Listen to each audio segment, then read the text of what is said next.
যে কোনো নিরামিষ দিনে বা যে কোনো দিন ব্রেকফাস্ট বা ডিনারে আপনারা এইভাবে সম্পূর্ণ তেল ছাড়া একেবারেই নরম তুলতুলে সাবুর পরোটা সাথে দারুণ টেস্টি আলুর তরকারি বানিয়ে নিতে পারেন। খেতে দারুণ লাগবে। এই রেসিপির জন্য প্রথমেই একটা কড়াইয়ের মধ্যে নিয়ে নিচ্ছি 1 কাপ সাবুদানা। এখানে আমি মোটা দানার সাবুই ব্যবহার করছি।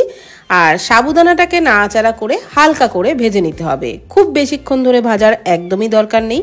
ভাজতে ভাজতে সাবুদানাটা বেশ গরম হয়ে যাবে, তো ততক্ষণ নাড়াচাড়া করে ভেজে নিলেই হবে। তারপর ঠান্ডা করে মিক্সির জারেতে নিয়ে নিচ্ছি। এইবার সাবুদানার একদম মিহি পাউডার তৈরি করে নেব। সাবুর পাউডারটাকে একটা ছোট থালার মধ্যে ঢেলে নিলাম। এইবার ওর মধ্যে দিয়ে দিচ্ছি একটা বড় সাইজের মেখে নেওয়া সিদ্ধ আলু, আর 1 চামচ গ্রেট করা আদা কাঁচা লঙ্কা, পরিমাণ মতো লবণ, 1/2 চামচ দিয়ে দিলাম ক্রাশ করা গোলমরিচ, আর 1/2 চামচ গোটা জিরে, দিয়ে দিলাম একটু ধনেপাতা কুচি। সমস্ত কিছু খুব ভালো করে আগে মেখে নিচ্ছি। প্রথমেই জল দেওয়ার কিন্তু একদমই দরকার নেই, এই আলুটা দিয়েই আগে ভালো করে মেখে নিতে হবে। আর এই আলু সিদ্ধটা কিন্তু এখনো হালকা গরম আছে। এই রকম হালকা গরম আলু সিদ্ধ দিয়ে মাখলে সাবুদানার পরোটাও কিন্তু দারুণ সফট হবে। এইবার আলু দিয়ে ভালো করে মেখে নেওয়ার পর অল্প অল্প জল দিয়ে ডোটা মেখে নেব। আর জলের পরিমাণটা আমি বলছি না, আপনারা প্রয়োজন বুঝে জলটা ব্যবহার করবেন, মানে যতটা পরিমাণে জল লাগবে। তবে ডোটাকে কিন্তু একটু সফট করেই মাখতে হবে। তো খুব ভালো করে মেখে নিয়েছি। এবারে এটাকে ঢাকা দিয়ে 10 মিনিটের জন্য রেস্টে রাখবো। ততক্ষণে আলুর তরকারিটা বানিয়ে নেব। তার জন্য এখানে আমি 3টে সিদ্ধ আলু নিয়েছি, আর আলুগুলোকে ছোট ছোট টুকরো করে কেটে নিচ্ছি। তো একবারেই বেশি করে আলু সিদ্ধ করে নিয়েছিলাম, কিছুটা তরকারির জন্য আর কিছুটা পরোটার জন্য। পরোটার আলুটা তো ব্যবহার করা হয়ে গেছে, তরকারির আলুগুলোকেও ছোট ছোট টুকরো করে কেটে নিলাম। এইবার কড়াইয়ে নিয়ে নিলাম 1 মুঠো চিনে বাদাম।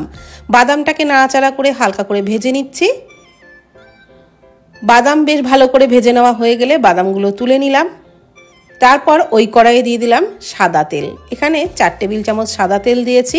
একটা শুকনো লঙ্কা, 1/2 চামচ কালো জিরে ফোড়নে দিলাম। ফোড়নটাকে ভালো করে ভেজে নিয়ে 1/2 চামচ দিয়ে দিলাম ক্রাশ করা গোলমরিচ। গোলমরিচ কিন্তু মিক্সিতে একদম মিহি পাউডার তৈরি করিনি, একটু দানা দানা রেখে গুঁড়োটা তৈরি করেছিলাম। টমেটো কুচি দিয়ে দিলাম একটা মিডিয়াম সাইজের, পরিমাণ মতো লবণ দিয়ে টমেটোটাকে সফট করে ভেজে নেওয়া পর্যন্ত ভেজে নিলাম। তারপর সিদ্ধ আলুর টুকরোগুলো দিয়েও নাড়াচাড়া করে খুব ভালো করে ভেজে নিলাম। এই তরকারিটা আমি হলুদ ছাড়াই তৈরি করছি, আপনারা চাইলে সামান্য হলুদ দিতেও পারেন। তো খুব ভালো করে নাড়াচাড়া করে ভেজে নিলাম। এইবার দিয়ে দিচ্ছি পরিমাণ মতো জল। তবে জলটা খুব বেশি পরিমাণে দেওয়ার দরকার নেই, যেহেতু আলু সিদ্ধই রয়েছে, তো খুব বেশি জল দেওয়ার একদমই দরকার নেই। তবে তরকারিটা যেহেতু একটু ঝোল ঝোল রাখবো, সেই কারণেই আমি জল দিলাম। একটা চেরা কাঁচা লঙ্কা দিয়ে দিলাম, আর সামান্য একটু চিনি দিলাম 1/2 চামচ মতো, আর দিয়ে দিলাম ওই বাদামগুলো, যেগুলো আমি আগে ভেজে নিয়েছিলাম সেগুলোর খোসা ছাড়িয়ে দিয়ে দিলাম অল্প ধনেপাতা কুচি। নাড়াচাড়া করে ভালো করে ফুটিয়ে নিয়েছিলাম, আর এই রকম ঝোল ঝোল অবস্থাতেই নামিয়ে নিলাম। তো এই তরকারিটা বানিয়ে সাবুর পরোটার সাথে খেয়ে দেখবেন, খেতে দারুণ লাগবে। এদিকে 10 মিনিট পর ডোটা একটু শক্ত হয়ে গেছিল, তাই আমি আবারও একটু জল দিয়ে ডোটাকে কিন্তু সফট করে মেখে নিচ্ছি। বন্ধুরা, ডোটাকে অবশ্যই একটু সফট করে মাখবেন, তাহলেই পরোটাগুলো কিন্তু প্রত্যেকটা ফুলবে আর পরোটাও দারুণ সফট হবে, খেতে তো ভালো লাগবেই। এইবার ওই ডোয়ের থেকে মিডিয়াম সাইজের করে লেচিগুলো কেটে নিলাম, আর তারপর এক একটি লেচি নিয়ে একটু বেলে নেব। অবশ্যই আমি একটু শুকনো ময়দা ব্যবহার করছি, আপনারা চাইলে সাবুর গুঁড়ো দিয়েও কিন্তু বেলে নিতে পারেন। আর যেহেতু সাবুদানার পরোটা, তাই পরোটা বেলতে গেলে চারি সাইডটা কিন্তু একটু ফাটল হবেই। তবে তার ব্যবস্থাও আছে, একটা বাটি দিয়ে সমান করে কেটে নিলে তাহলে কিন্তু একদমই গোল গোল হবে দেখতে, আর একদমই ওই ফাটলটা বোঝা যাবে না। তো আমিও এরকম একটা বাটি দিয়ে কেটে নিলাম। তো এই রকম সাইজের করে পরোটাগুলো বানিয়ে নিলাম। আপনারা চাইলে যদি একটা বড় বাটি দিয়ে কেটে নেন, তাহলে কিন্তু পরোটাগুলো আরও বড় বড় হবে। আমি ছোট বাটি দিয়ে কেটেছি বলে ছোট ছোট পরোটাই এখানে তৈরি হয়েছে। এইবার কিন্তু তেল ছাড়াই পরোটা ভেজে নিচ্ছি, 1 ফোঁটাও এর মধ্যে তেল দিইনি। তাওয়া ভালো করে গরম করে নিয়েছিলাম, তারপর উল্টে পাল্টে এইভাবে চেপে চেপে ফুলকো ফুলকো সাবুদানার পরোটা ভেজে নিচ্ছি। কোনো তেলের প্রয়োজনই হয় না, এইভাবেই তেল ছাড়া বানিয়ে খাবেন, দেখবেন তেল দিয়ে পরোটা যা টেস্ট লাগবে তার থেকে এই পরোটার টেস্ট কিন্তু অনেকটাই বেশি হবে। একই রকমভাবে আমি আরও একটা পরোটা ভেজে দেখাচ্ছি।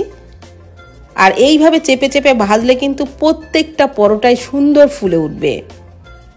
আর তেমন ঘন্টার পর ঘন্টা রেখে দিলেও কিন্তু পরোটা একই রকম নরম তুলতুলে থাকবে। এইভাবে অবশ্যই ট্রাই করুন, শরীরও ভালো থাকবে, খেতেও ভালো লাগবে। যে কোনো নিরামিষ দিনে আপনারা অবশ্যই এই রেসিপি বানিয়ে দেখতে পারেন। এই তরকারির সাথে খেতে তো আরও বেশি ভালো লাগবে। তাহলে ভিডিওটি ভালো লাগলে প্লিজ কমেন্ট করবেন। ভালো থাকবেন, সুস্থ থাকবেন, ধন্যবাদ।